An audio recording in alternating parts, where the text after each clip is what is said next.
రాజుగా వచ్చుచున్నాడు. భూలోకమంతా తెలుసుకుంటాడు. రవి కోటి తేజుడు, రమ్యమైన దేవుడు.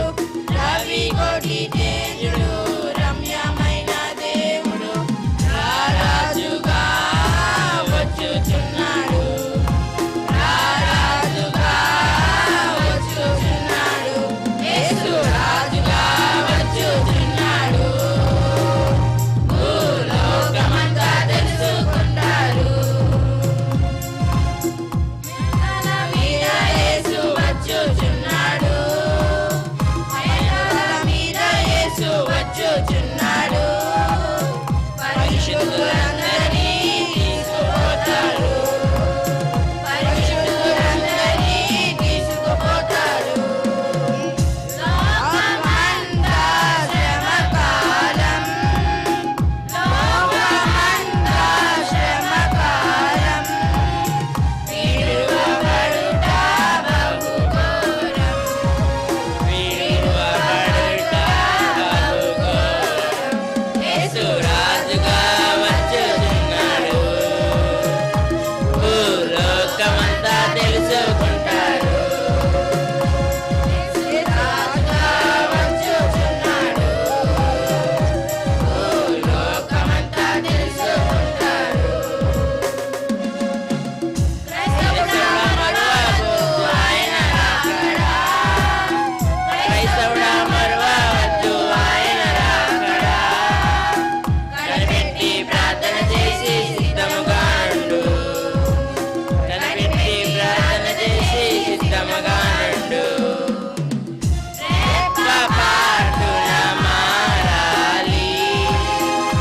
రెప్పపాటున మారాలి.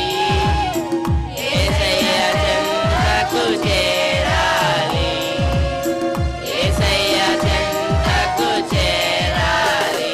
యేసు రాజుగా వచ్చుచున్నాడు. భూలోకమంతా తెలుసుకుంటాడు.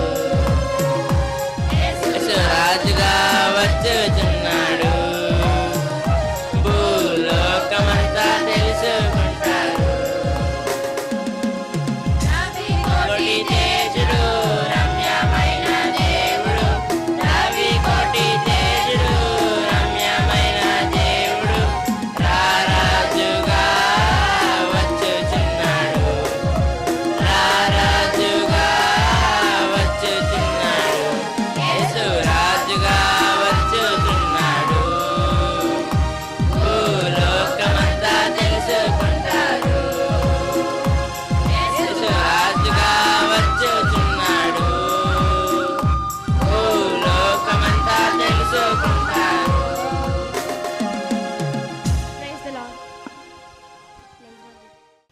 క్రీస్తునందు ప్రియమైన సహోదరి సహోదరులారా, బిడ్డలారా, క్రైస్తవ పునరుద్ధానం అనేది అత్యున్నతమైంది, అపూర్వమైన విశిష్టత, వినూత్నత సంపాదించుకున్నది. ఎందుకంటే యేసుక్రీస్తు ప్రభు మరణమును ఓడించి తిరిగి లేచాడు. 4 సువార్తల్లో ఘనంగా పునరుద్ధానాన్ని గురించి రాయబడటం, ధృవీకరించబడటం మనకు చాలా సమంజసమైంది. ఈ సమాజం అంతటిలో కూడా మనం నేర్చుకోవాల్సింది ఏంటంటే, ఆయన చచ్చిపోయిన వారిని లేపాడు. కుమార్తె ఇంట్లో ఉంటే చనిపోతే లేచాడు. ఒక విధవరాలు కుమారుడు మార్గమధ్యంలో పాడిలో మోసుకొని పోతుంటే లేపాడు. తర్వాత లాజరు సమాధిలో కుళ్ళిపోతే లేపాడు. ఇంటిలో లేపాడు, బయట లేపాడు, సమాధిలో లేపాడు. అది పునర్జీవం. మళ్ళా వారు చచ్చిపోతారు. యేసుక్రీస్తులో లేకపోతే మళ్ళా నరకానికి వెళ్తారు. ఇది అలాది కాదు. పునరుద్ధానం వేరు, పునర్జీవం వేరు. ఇది మరి అన్నడూ చనిపోకుండా లేపబట్ట. పునరుద్ధానం అంటే అర్థం ఏంటంటే, ఈ మట్టి రూపాంతరం చెందటం. ఈ మన్ను తీసుకుపోయి ఎప్పుడన్నా ఆలోచిస్తే, అరే ఏం జీవితం రా మన జీవితం, ఏదో ఒక రోజు మనల్ని మట్టిలో దోసేస్తారు. ఇంట్లో ఉంచారు. ఎప్పుడైనా మట్టి వాళ్ళమేమో మట్టికి పోవాల్సిన వాళ్ళమే. ఈ మట్టిలో చేసే జీవితాన్ని నరకపాత్రులం కాకుండా దివ్య రాజ్యానికి, నిత్య జీవితానికి తీసుకుపోయటానికి వచ్చిన దేవుడు మన సజీవుడైన దేవుడు, లేపబడిన దేవుడు అనే గొప్ప సంగతి మనం తెలుసుకుంటున్నాం. ఈయన మృత్యువునే ఓడించాడు, మన మానవునికి విజయాన్ని ఇచ్చేశాడు. మృత్యువుని విడిచి మానవునికి ఆయన విజయం ఇచ్చాడు. మధ్యధర సముద్రంలో, ఆఫ్రికన్ సముద్రంలో జిబ్రాల్టర్ అనే ఒక సంధి ఉంది.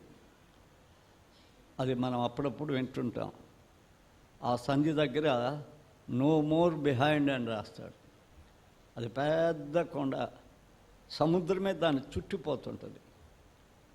కానీ ఎవరు ఆ కొండను దాటరు. ఎందుకంటే ఆ కొండను దాటి సముద్రంలోనికి పోయి తిరిగి వచ్చిన పడవలు లేవు, ఓడలు లేవు, మనుషులు లేవు. చరిత్ర అంతా ఇది. అక్కడితో ప్రపంచం ఎండ్ అయిపోయింది. అక్కడి నుంచి ఏదో వాళ్ళు కృష్ణబిల్లంలా దేంట్లో పడిపోతున్నారనే ఉద్దేశం మానవునికి ఉండేది. అదే ప్రపంచ సముద్రం యొక్క హద్దు అనుకునే వాళ్ళు. కొలంబో ఏం చేశాడంటే, పక్షులు ఎందుకు ఎగురుతున్నాయి, అవతల పక్షులు వెళ్ళిపోతున్నాయి, అవి ఎందుకు వెళ్ళిపోవాల్సి వచ్చింది, దీని వెనక కూడా ఏదో ఉంది అని ప్రయాణం చేశాడు. చాలామంది ప్రయాణం చేశారు, చాలామంది చనిపోయారు, ఆహారం లేదు, అంతా చాలా కష్టపడ్డారు. వాళ్ళు చాలా కష్టపడ్డారు. ఆఖరు కొద్దిమంది కొలంబో ఒక దేశం చేరారు. ఆ దేశంలో చూస్తే మనుషులు ఉన్నారు, మనుషులు లేరని చెప్తే మనుషులు ఉన్నారు. వారికి ఏమని పేరు పెట్టాడు తెలుసా? రెడ్ ఇండియన్స్ అన్నాడు. అక్కడ ఉండే దేశం ఏం తెలుసా? అమెరికా. ఆయన తిరిగి వచ్చేటప్పుడు ఏం చేశాడంటే ఆ నో కొట్టేశాడు, ఆ నో తీసేశాడు. దీని వెనక కూడా పెద్ద దేశాలు ఉన్నాయి, దీని వెనక కూడా ఉంది అన్నాడు. ఇప్పుడు మన ప్రభు ఏం చేశాడంటే మరణాన్ని కొట్టేశాడు, మరణాన్ని తుడిచేశాడు. క్రైస్తవ జీవితం యొక్క ప్రారంభం సమాధిలో నుండే అక్కడి నుంచే నిత్యజీవం వచ్చేది. అక్కడి నుంచే నిత్యజీవం. భూలోకములో ఉన్నంత వరకు ఈ శరీరంతోనే జీవించాలి, ఈ గుడారంతోనే జీవించాలి. ఈ గుడారం కృషిస్తుంది, కుళ్ళిపోద్ది, ఎన్నో జబ్బులు, ఎన్నో బాధలు, ఎన్నో ఇరుకులు, ఈ జీవితం అంతా. ఈ శరీరాన్ని మోయాలి మనం. కానీ ఈ శరీరము విడిపోయి సమాధిలో నుంచి మార్పు చెందుద్ది, నిత్య జీవానికి వారసులమవుతాం. అదే యోహోను 3:16 ప్రపంచమంతా దాన్ని బంగారు వాక్యం అంటాడు. ఆ ఒక్కదాన్ని ఏంది, ఆ ఒక్కదాంట్లో ఉన్న గమ్మత్తేంది, నిజమేంది, సత్యమేంది? దేవుడు లోకాన్ని ఎందుకు ప్రేమించాడు? ఆయన సంతానం కోసం ప్రేమించడానికి కారణమేమి? ఆయనే అద్వితీయ కుమారుడిగా రావటానికి కారణమేమి? అక్కడ రాయబడ్డ మాట ఏంది? నశించక నిత్య జీవం. నువ్వు నశించిపోతావు కదా. ఇప్పుడు మన అందం, మన సౌందర్యం, మన ఫోటోలు చూసుకుంటే చాలా బాగుంటాం 20-30 సంవత్సరాల క్రితం. తర్వాత 70-80 సంవత్సరాల క్రితం చూస్తే ఎట్టుంటామో తెలుసా? ఎప్పుడు చేస్తామో అనిపిస్తుంది. ఆ శరీరాన్ని మోయలేక, దాన్ని కాపాడుకోలేక. అది దేవుడు కూడా ఏమంటాడంటే 70 సంవత్సరాలు దాటినాక అది ఆయాసం, ప్రయాసం, దుఃఖం అంటాడు. అది అధిక బలం కావాలంటే నువ్వు అవి పొందాలంటాడు. తాత్కాలికమైన జీవితంలో తాత్కాలికమైన క్రైస్తవులుగా ఉండటం అనర్థదాయకం. అది ఆశీర్వాదం కాదు, వారి కుటుంబానికి కూడా మంచిది కాదు. అలా ఉండి కూడా దేవుని పనులు చేయటం ఇంకా ఇంకా ఇంకా ఇంకా పరమ దౌర్భాగ్య స్థితి. ప్రభువు నందు దేవుని పరిచర్య చేయాలి. యేసుక్రీస్తులోనికి వచ్చి రక్షించబడి ప్రార్థన చేసి మోకాలు ఊని పరలోకపు పనులు భూలోకంలో చేయటం ధన్యకరమైంది. అది ధన్యకరమైంది, అది ఆశీర్వాదకరమైంది. దేవుని పనులు మన ఇష్టం వచ్చినట్లు చేయటం అది ఎంత అనర్థదాయకమో, మన కుటుంబాలు ఎదగటానికి, అవి ఫలించడానికి ఎంతగా కష్టమవుతాయో చాలా మనం ఆలోచించాలి ఈ పునరుద్ధాన దినంలో. ఈ పునరుద్ధానం ఏం చేసింది మనకంటే ఒక విశ్వాసాన్ని మన జీవితంలో ప్రసాదించింది. ఇందాక మనం చదివిన భాగంలో మనం చూస్తే ఏముందో ఒకసారి చూద్దామా? అక్కడ మనం చదివాం 1 కొరింథీ 15:17-19. క్రీస్తు లేపబడని యెడల మీ విశ్వాసము వ్యర్థమే, మీరు ఇంకనూ మీ పాపములోనే ఉన్నారు. అంతేకాదు క్రీస్తునందు నిద్రించిన వారును నిద్రించని వారు ఏమైపోయారు? వాళ్ళు నశించిరి. దేనికి ఆహుతి అవుతున్నారు? వాళ్ళు అగ్నికి ఆహుతి అవుతున్నారు. ఇంకా ఆయన పనులు జడగొట్టి ఇంకా అగ్ని, కుటుంబాన్ని అంతా అగ్నిగుండంలోకి తీసుకెళ్ళిపోతున్నాం. మనం మార్పు చెందకపోతే వచ్చే పెద్ద చేటు అది. ఈ జీవితకాలము మట్టుకే మనము క్రీస్తునందు నిరీక్షించిన వారమైన ఎడల మనుషులందరికంటే ఏ మాట రాశాడండి? దౌర్భాగ్యులం. పొట్ట కోసం బతికే జీవితం, పొట్ట కోసం మోసం చేసే జీవితం, ఈ శరీర సంపాదన కోసం, ఈ శరీర సౌందర్యం కోసం, ఈ శరీర ఆధిక్యతల కోసం, ఈ శరీరం యొక్క ఘనత కోసం పనిచేసే జీవితాలన్నీ ఎలాంటివి అంటే అది దౌర్భాగ్య జీవితాలు. నేను చెప్పడం లేదు, బైబిల్ చెప్తుంది. అవి పెద్ద దౌర్భాగ్య జీవితాలు. ఘనంగా అనుకోవచ్చు, కానీ అంతకంటే దౌర్భాగ్యం ఇంకొకటి లేదని బైబిల్ తెలియపరుస్తుంది. అది చాలా దౌర్భాగ్యమైన జీవితం. ఇంకా ఈ విశ్వాసం ఇంకా ఏం చేసింది క్రైస్తవ విశ్వాసం మనలో అంటే, పాత నిబంధన గ్రంథంలో మనం చూస్తే ఈ విశ్వాసం అనేది ఆనాడు కూడా మానవులకు ఉంది. ఎందుకంటే ఆనాడు మానవుని చేసేటప్పుడున్న ఆ యొక్క ఆధ్యాత్మిక నిర్మాణం మానవ జాతి ఎప్పుడూ మర్చిపోలే. నేల మట్టితో చేసి జీవాత్మను ఊదితే మనం జీవాత్మ అయ్యాం. శరీరం జీవితం, అది శరీరాన్ని ప్రాణం, అది జంతువులాగా బ్రతకటం. కొంతమంది ఆత్మ చచ్చిపోతే ఈ లోకంలో ఎలా చేస్తారో తెలుసా? జంతువులాగా బతుకుతారు. పెద్ద జంతువులయ్యి, క్రూర జంతువులయ్యి, అన్నిటిని దోచుకొని తినే జంతువులయ్యి. అవి ఇలాంటి జీవితాలు కాదు, నరక జాతలు. ఇక్కడంతా పిక్క తింటాం, అక్కడంతా కాలిపోవటం. పెద్ద జంతువులు అన్నమాట. ఆత్మ చచ్చిపోయిన వాళ్ళు ఎవరు? పెద్ద జంతువులు. ఆత్మను మనల్ని బ్రతికించడానికి యేసుక్రీస్తు లోకానికి వచ్చాడు. అందుకోసమే మనం ఏమైనామో పాత నిబంధన గ్రంథములో నుంచి కూడా విశ్వాసము యొక్క ఆధ్యాత్మిక కిరణాలు విరజమ్ముతూ ఉన్నాయి. యోబు అంటాడు 19వ అధ్యాయంలో, నేను మరణించినా కూడా నా విమోచకుడు సజీవుడు, నేను మరణించాను, నేను ఈ శరీరంతోనే, మహిమ కలిగిన శరీరంతోనే నేను ముఖాముఖిగా చూస్తానంటాడు. నేను ముఖాముఖిగా చూస్తానంటాడు. ఎంత గొప్ప మాట అది.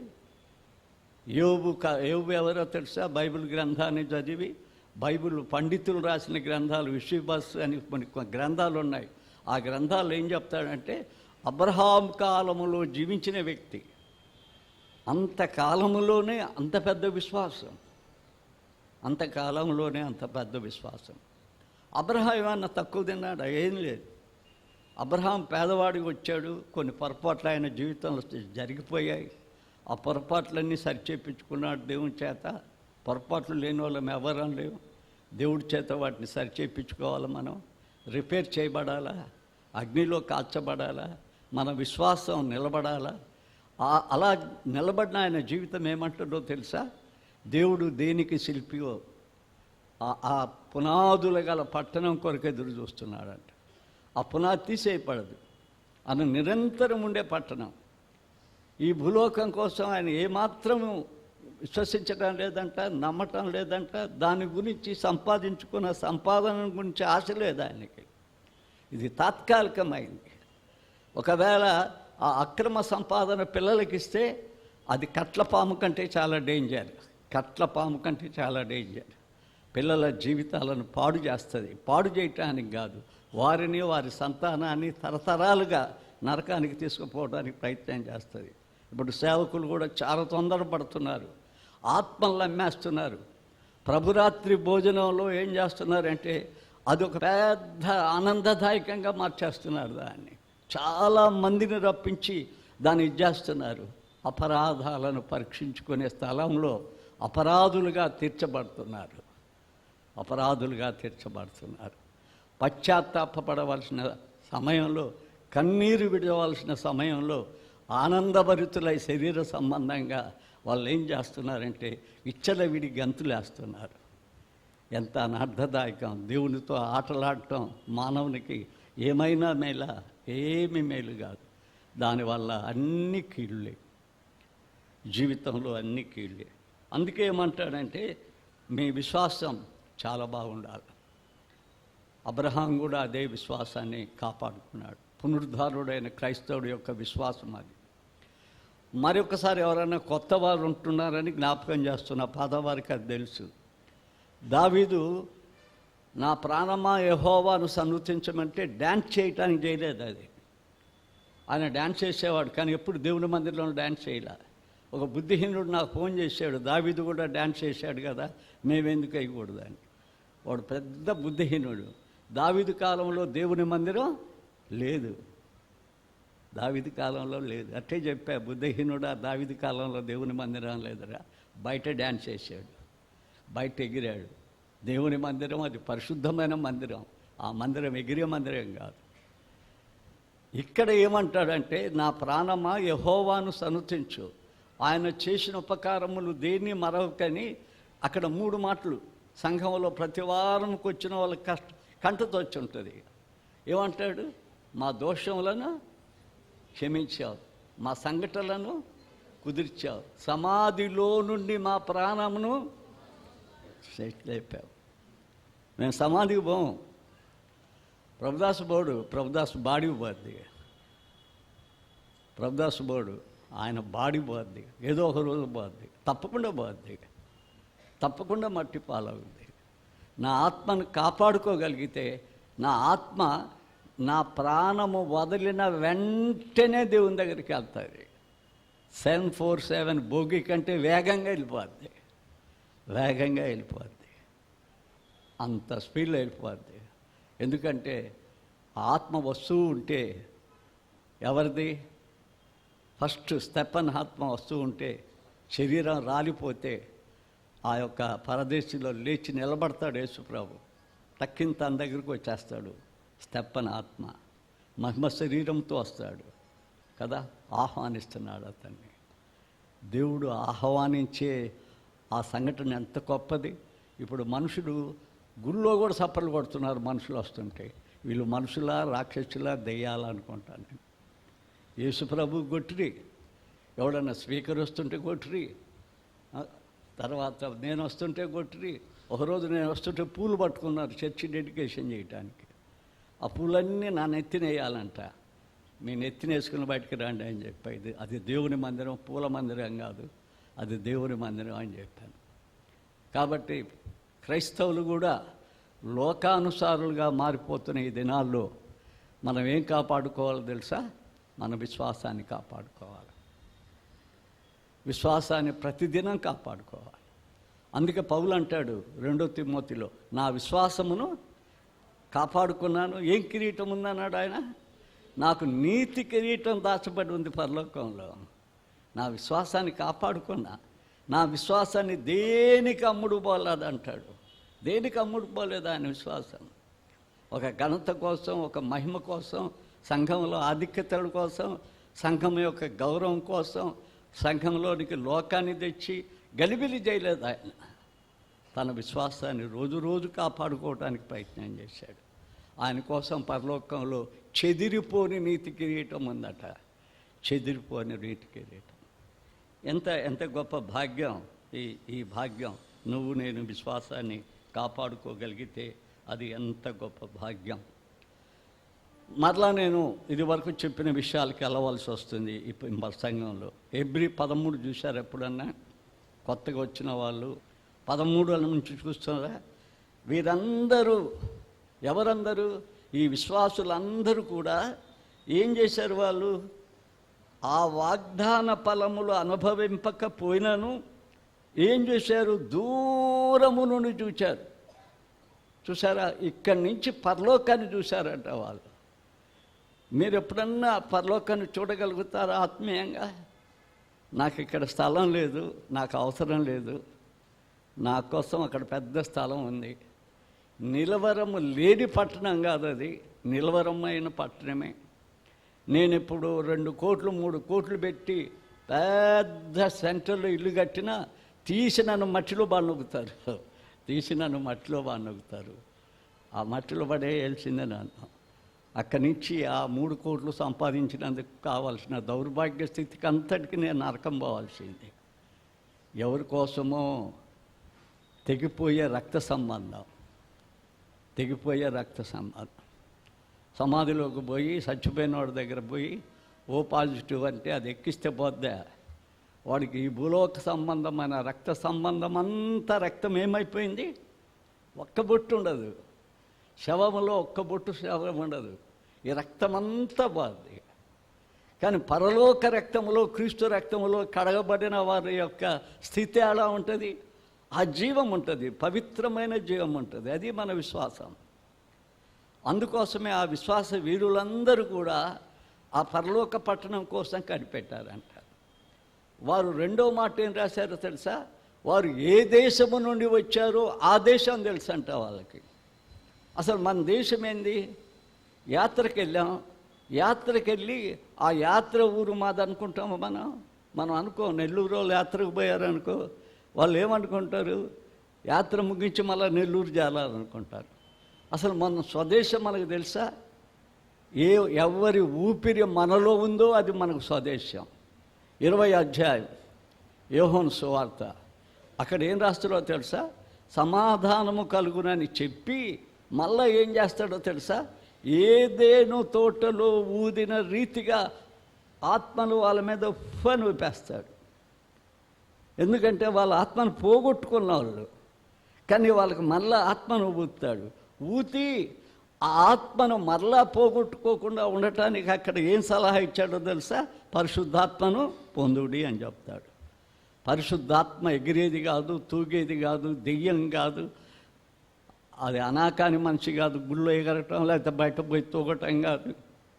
పరిశుద్ధాత్మ మానవుని సర్వసత్యములోనికి నడిపించి పరలోకానికి తీసుకుపోయేది. సర్వసత్యములో నడిపించే ఆత్మను అల్లరాత్మను చేసేసారు. పరిశుద్ధాత్మను గారడిసీమును కొనుక్కొని విభ్రాంతి పొంది డబ్బు సంపాదించుకోవాలని ఆశపడిన రీతిగా పరిశుద్ధాత్మని దినాలు అమ్మబడుతూ ఉంది. పరిశుద్ధాత్మని మోసం చేయబడుతుంది. దాన్ని ఊది అనేకులను ఆకర్షించుకోవాలని ప్రయత్నం చేస్తున్నారు. అది ఆకర్షించడానికి రాలేదు, అది డబ్బులు కొనిపెట్టడానికి రాలేదు, అది అది కాదు, అది శక్తి కాదు. దేవుడు ఆదరణకర్త. ఆ ఆదరణకర్త విశ్వాసకి బలంగా ఇచ్చాడు దేవుడు. ఎందుకంటే పరలోకానికి వెళ్ళటానికి విశ్వాసానికి కర్తగా మన జీవితంలో చూపిస్తుంది అనేది మనం తెలుసుకోవాల్సిన వారమై ఉన్నాం. రెండవది, పునరుద్ధానము వలన కలిగే ఆత్మీయమైన విలువ. ఏమిటి ఆత్మీయమైన విలువ? ఈ యాత్రలోకంలో ఈ యొక్క పరదేశంలో మనం ఉన్నప్పుడు ఈ ఆత్మ మనల్ని ఏం చేస్తుంది అంటే 2 కొరింథీ 5వ అధ్యాయంలో ఇక్కడ గుడారాన్ని శిథిలమైనాక మరొక గుడారం ఇచ్చి మనల్ని ఒక నూతన సృష్టిగా చేస్తుంది. క్రైస్తవుడు అయ్యాడంటే బ్యాప్టిజం తీసుకుంటే క్రైస్తవుడు కాదు, గుడికి వస్తే క్రైస్తవుడు కాదు, గుళ్ళో పాస్టర్ పనిచేస్తే కూడా క్రైస్తవుడు కాదు, బైబిల్ చెప్తే కూడా క్రైస్తవుడు కాదు, పాట పాడితే కూడా కాదు. వాడు ఈ లోక మర్యాదను అనుసరింపక ఉత్తమమును అనుకూలమును సంపూర్ణమునేదో పరీక్షించి తెలుసుకొని తన మనసు మారి నూతనమవటం వలన, నేను చెప్పింది బైబిల్లోది, మన రోమాపత్రిక 12వ అధ్యాయం 2వ వచనం చెప్పాను నేను. రోమా 12:2 రూపాంతరం చెంద. అది విలువ. పునరుద్ధారం ఇచ్చిన విలువ ఏంటంటే నన్ను ఒక రూపాంతరమైన వ్యక్తిగా మార్చాడు, కానీ ఒక అవిశ్వాసి అయిన క్రైస్తవుడిగా చేయలే. పేరుకు క్రైస్తవుడిగా చేసి జీవితం యాంటీ క్రైస్ట్ జీవితం ఇలా మనకు జీవితాన్నే రూపాంతరం చేయాలనుకున్నాడు. ఆ క్రీస్తులో ఉండే స్వరూపాన్ని మనకి ఇవ్వాలనుకున్నాడు. ఆయన స్వరూపంలో మనల్ని సృష్టించుకోవాలన్నాడు. ఆయన స్వరూపాన్ని మనం ధరింపజేయాలనుకున్నాడు. అందుకే యోహాను 3 మాటలు చెప్తే ఇప్పుడు నా యందు, నా మాటల యందు, నా ప్రేమ యందు నిల్చున్నామంటాడు. అంతా ఆయన మాటలు మనకు రావాలా? ఆయన యందు మనం ఉండాలా? ఆయన ప్రేమ మన హృదయంలో ప్రేమ ప్రసార కేంద్రంగా మారిపోవాలి. ఆ పునరుద్ధానం యొక్క విలువ ఏంటంటే ఒక్క ప్రభువైన యేసు స్వరూపాన్ని ధరించుకోవటానికి, యేసుక్రీస్తు కలిగిన మనసు కలిగి ఉండటానికి. అది ఆ పునరుద్ధానంలో మనకు కలిగిన విలువ. ఒకవేళ అది ఎవరికైనా రాకపోతే ప్రయత్నించండి, ప్రార్థనలో విశ్వసించండి, ప్రభువులో. అది రాకుండా ఉంటే రెండింతల నరకం, రెండింతల. ఎందుకంటే దేవుణ్ణి మోసం చేస్తున్నాం. దేవుని మోసం చేయటం ఎంత పెద్ద పాపం, దానికంటే ఇక పెద్ద పాపం లేదు. ఆ మనిషిని ఏమొచ్చానంటే సైతానుడు అనొచ్చు. సైతాను స్వరూపం వచ్చేసింది. సైతాను స్వరూపం ఒక మానవునికి వస్తే దాన్ని మళ్ళీ పోగొట్టుకోవడం కూడా చేత కాదు. సాతాను స్వరూపం రాకూడదు. సాతాను స్వరూపం సమస్తం మిళితమైంది మన జీవితంలో అంటే ఇక మనం తిరిగి రాలేము. ఎందుకంటే వాని చేష్టాలు, వాని అలవాటులు అన్నీ వానియే. కానీ భలే నటిస్తాడు వాడు. వెలుగుదూతగా వచ్చినప్పుడు యేసుక్రీస్తుగా నటిస్తాడు వాడు. ఆ నటన జీవితం లేకుండా మనకు ఆత్మీయంగా దేవుడు మనకి ఏం చేశాడంటే చాలా గొప్ప రూపాంతరం మన జీవితంలోనికి దయచేశాడు.